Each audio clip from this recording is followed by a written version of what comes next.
Hello वॉन्ग lovers, welcome back to my channel. Last part में हमने देखा था वांग जी वयिंग के हाथ को चेक करता है कहीं उसकी तबीयत खराब तो नहीं, पर वयिंग उसे फिर से अवॉइड कर देता है। वांग जी बार बार उसके पल्स पकड़ने की कोशिश करता है। आखिरकार वयिंग उसे कह देता है, मैं सच में ठीक हूँ, बस मेरी बॉडी की कुछ पार्ट्स में हलचल हो गई है तुम्हारी किस करने की वजह से। वांग जी के मूवमेंट अचानक से फ्रीज हो जाते हैं। वयिंग अपनी बात को कंटिन्यू करते हुए कहता है, हम दोनों मैन हैं लंजा, इसमें कुछ अजीब नहीं है।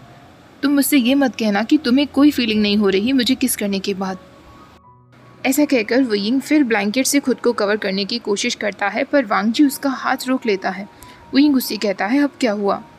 वांग जी उससे कहता है, क्या तुम अनकंफर्टेबल फील कर रहे हो?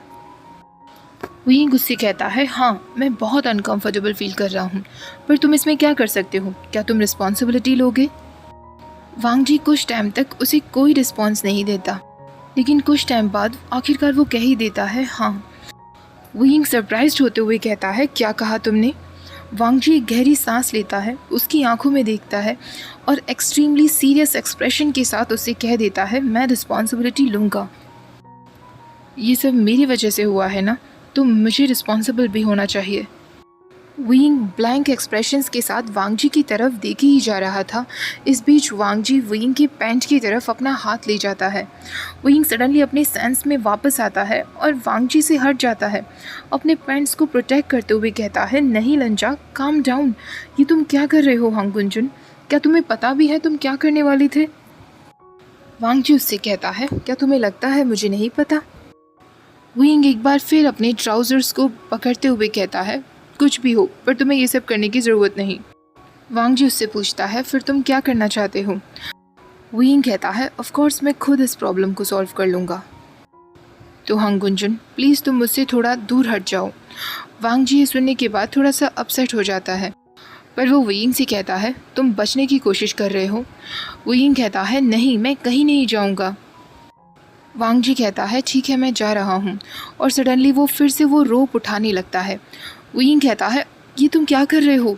वांग जी कहता है, तुम्हें बांध रहा हूँ। वयिंग कहता है, अगर तुम मुझे बांध दोगे फिर मैं कैसे इस प्रॉब्लम को सॉल्व कर पाऊँगा?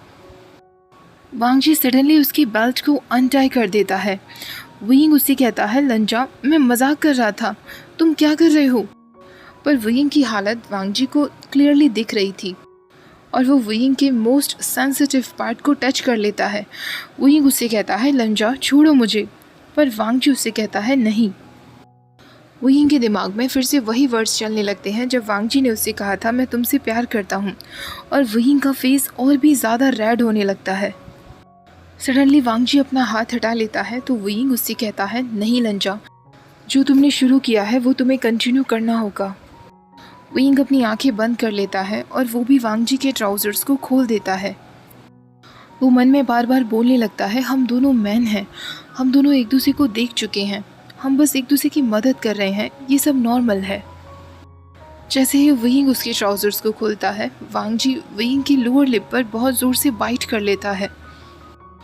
प्लेजर की वजह से दोनों की बॉडी ट्रैम्बल करने लगती है और वांग जी वयिंग के ऊपर लेट जाता है। कुछ टाइम तक उन दोनों में से कोई नहीं बोलता। वांग जी धीरे धीरे वयिंग से उठने की कोशिश करता है। वो दोनों एक दूसरे की तरफ देखते रहते हैं। फाइनली वांग जी उससे कहता है, मैं तुम्हारे लिए पानी लेकर आता हूँ। वांग जी रूम छोड़कर चला जाता है। वयिंग बेड पर अकेला लेटा हुआ था और इस बार उसके हाथ बंधे हुए भी नहीं थे। एक सेकंड के लिए उसके मन में आता है, क्या मुझे अब भाग जाना चाहिए? फिर वो अपनी हालत की तरफ देखता है। उसकी फटी हुई पैंट्स पास में ही पड़ी हुई थी और वो तुरंत खुद से कहता है, शायद भागना अब मेरे पास ऑप्शन नहीं है। दूसरी तरफ वांग जी खुद को काम डाउन करता है। तभी उसे याद आता है कि वो वयिंग को बांधना भूल गया है। वो 2 बकेट्स ऑफ वाटर भरने के बाद वापस रूम में आता है, पर वो देखता है कि वयिंग कहीं नहीं गया था, बल्कि वो अपने ब्लैंकेट को हग किए सो गया था। वांग जी उस स्लीपिंग पर्सन को देखता ही रह जाता है और उतना ज़्यादा ही उसे वयिंग के लिए बुरा भी लगता है। वयिंग ने अपनी उन फटी हुई पैंट्स को साइड से डाल दिया था और ब्लैंकेट ओढ़कर ही सो गया था। वांग जी उसके कपड़ों को उठाता है, उन्हें फोल्ड करता है और साइड में रख देता है। वो वयिंग के पास जाकर लेट जाता है और लाइट्स ऑफ कर देता है। वयिंग चैन की नींद सो रहा था, पर वांग जी को नींद ही नहीं आ रही थी। वियिंग सडनली कोई सपना देखने लगता है और कुछ कहने लगता है और वो रोल होते हुए वांग जी के पास आ जाता है। वांग जी वियिंग की तरफ देखता है। उसके क्लोथ्स अभी भी थोड़े डर्टी हो रहे थे। वांग जी सोचने लगता है क्या वियिंग ने कपड़े चेंज नहीं किए थे, और वो चुपके से उसका नाम लेता है वियिंग। लेकिन वियिंग बहुत गहरी नींद में था। वांग जी खुद उठकर बैठ जाता है, वियिंग के शोल्डर्स को जेंटली टच करता है और उसके ऊपर से वो ब्लैंकेट हटा देता है। दरअसल वियिंग सोने का नाटक कर रहा था। वो वांग जी की आवाज़ लगाने पर ही जाग गया था, पर वो ये देखना चाहता था कि वांग जी उसके सोते वक्त उसके साथ क्या करता है। लेकिन वांग जी जो करता है वो वियिंग ने एक्सपेक्ट नहीं किया था। वो जेंटली वियिंग को उठाने की कोशिश करता है, उसके हेड को अपनी चेस्ट पर रख लेता है और वो धीरे धीरे उसके कपड़े निकालना शुरू कर देता है। वियिंग की धड़कनें अब ज़ोर ज़ोर से बढ़ गई थी।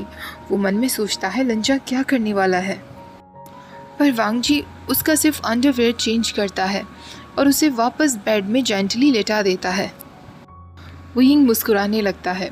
वो काफ़ी ज़्यादा थका हुआ था, वो जल्दी ही सो भी जाता है। वांग जी भी उसके पास ही लेट जाता है। वियिंग एक बार फिर अपने सपनों में अपना हाथ लिफ्ट करने लगता है और वांग जी के चेस्ट पर रख देता है। वांग जी मूव करना बिल्कुल बंद कर देता है, अपनी आंखें बंद करता है और सोने की कोशिश करता है। वियिंग रात के समय एक कैट की तरह वांग जी को बुरी तरह जकड़कर सो गया था। पूरी रात भर वियिंग की हॉट ब्रीथ वांग जी को बहुत क्लियरली सुनाई दे रही थी। आखिरकार वांग जी जब आंखें खोलता है तो सुबह के 5 बज चुके थे। वियिंग जो उसके पास ही सोया हुआ था वो अभी तक नहीं उठा था। वियिंग की आर्म्स अभी भी वांग जी के ऊपर थी। वांग जी जेंटली उन दोनों हाथों को हटाता है और बैठ जाता है।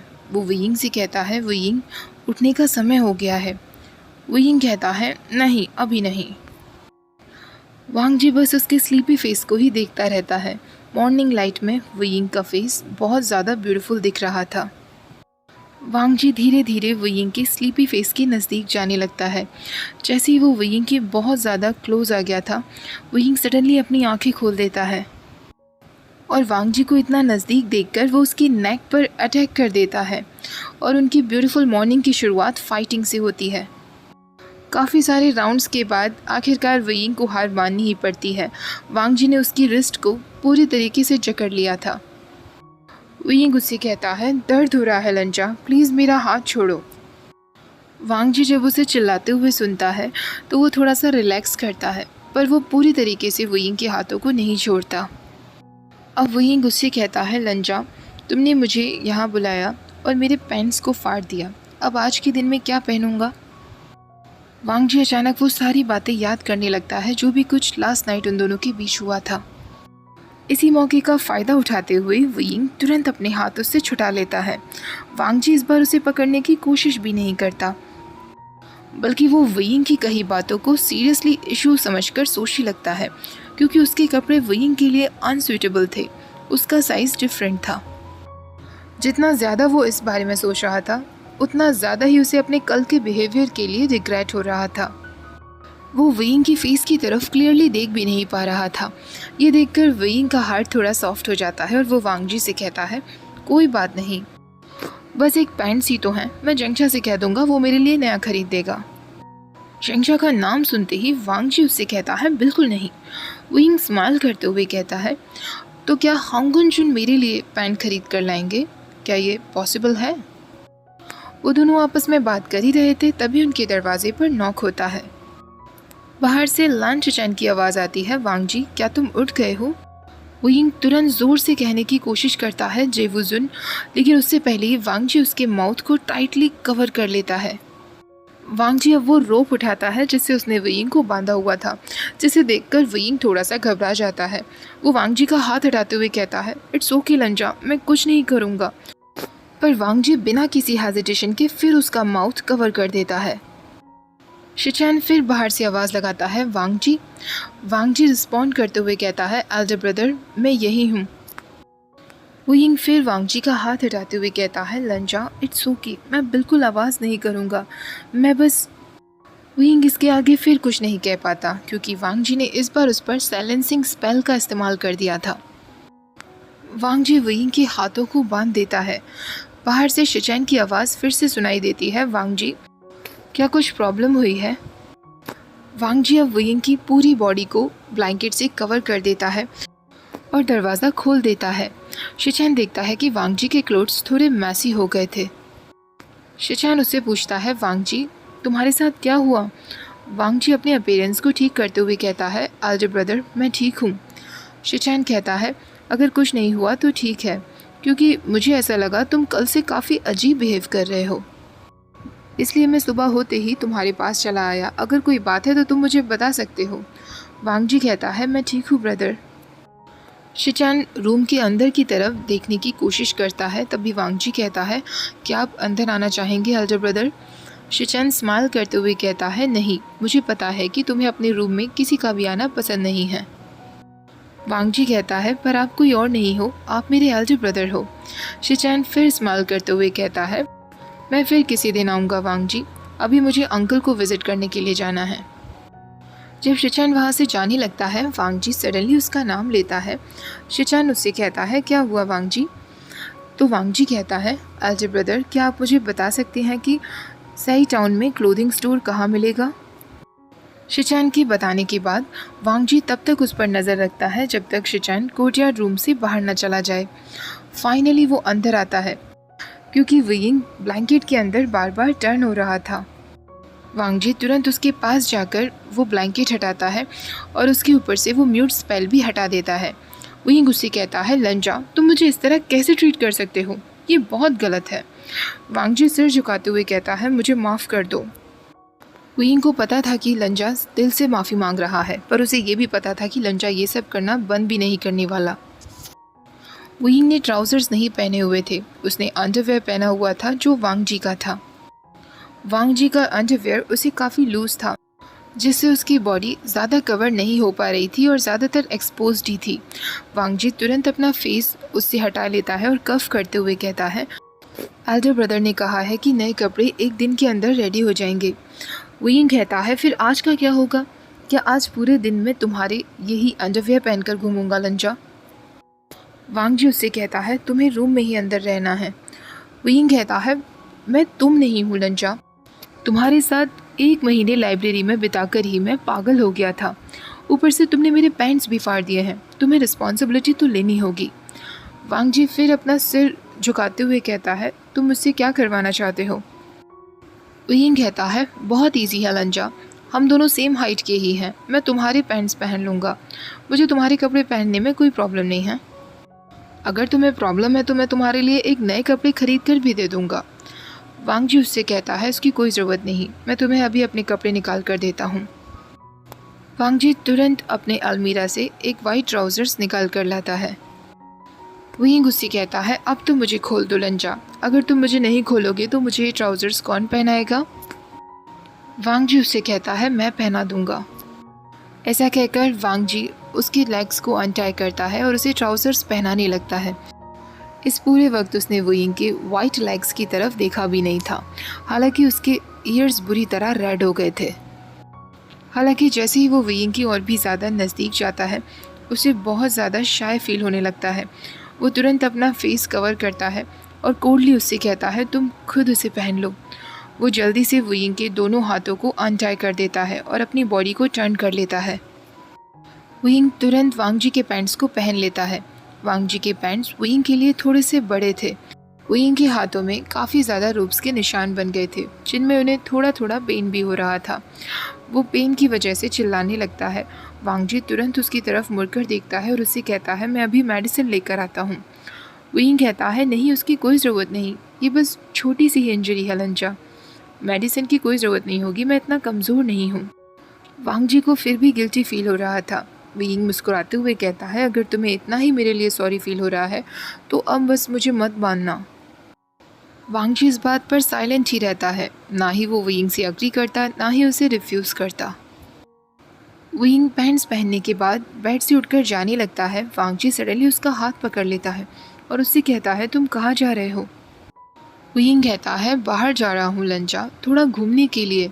तुमने मुझे एक दिन से बांध कर रखा है और आज फिर तुम यही करना चाहते हो, ये अच्छी बात नहीं। वांग जी उससे कहता है, फिर मैं क्या करूँ? वुयिंग मुस्कुराते हुए कहता है, जब तुम्हें इतना ही डर लग रहा है कि मैं भाग जाऊंगा तो क्यों ना तुम भी मेरे साथ चलो। ऐसा कहकर वुयिंग उस फोरहेड रिबन को उठाता है जो टूट चुका था। वो उसका एक सिरा वांग जी के लेफ्ट हैंड पर और दूसरा सिरा अपने हैंड पर बांध लेता है और वांग जी से कहता है, देखा लंजा, अब हम दोनों कनेक्टेड हैं। अब जहाँ जहाँ मैं जाऊँगा वहाँ तुम भी मेरे साथ होगे। वांग जी वुयिंग की नॉटी आइज की तरफ देखता है। इस वक्त उसका मन कर रहा था कि वो वुयिंग को फिर बेड पर खींच कर लाए और उसे फोर्सफुली किस कर ले। उसे तब तक किस करता रहे जब तक वुयिंग को सांस लेने में प्रॉब्लम ना होने लगे, जिससे वुयिंग अगली बार से उसे सीरियसली ले। लेकिन वुयिंग की आंखों में वो शाइनिंग देखकर वो उससे हाँ कर देता है। इस तरह वो दोनों साथ में घूमने के लिए निकल जाते हैं। फोरहेड रिबन की वजह से वो दोनों एक दूसरे से केवल एक कदम की दूरी पर ही थे। वुयिंग ने रूल बनाया था कि चलते वक्त वो दोनों एक दूसरे के बहुत ज़्यादा नज़दीक नहीं आ सकते। ओके गाइस, आज का पार्ट यहीं ख़त्म करते हैं। आई होप आज का ये क्यूट और रोमांटिक सा पार्ट भी आप लोगों को पसंद आया होगा। वीडियो पसंद आई हो तो प्लीज़ लाइक, शेयर और चैनल को सब्सक्राइब करना मत भूलिएगा। Thank you for watching. Bye bye.